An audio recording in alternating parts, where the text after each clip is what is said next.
আলহামদুলিল্লাহ, আলহামদুলিল্লাহ, আলহামদুলিল্লাহ। জীবনে প্রথম পবিত্র কাবাঘর দেখতে পেলাম, কারণ যে কাবাঘর দেখতাম ক্যালেন্ডারে এবং কি টিভিতে, এখন সেই কাবাঘর নিজের চোখে দেখতে পেলাম। আলহামদুলিল্লাহ, আল্লাহ হাজারো শুকরিয়া জ্ঞাপন করছি। সুবহানাল্লাহ, আল্লাহর এই পবিত্র ঘর দেখে যেন আমার মন ভরে গেছে।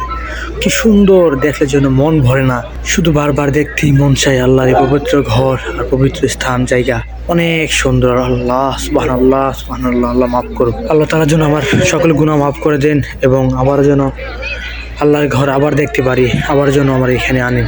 আল্লাহ সুবহানাল্লাহ, আমিন।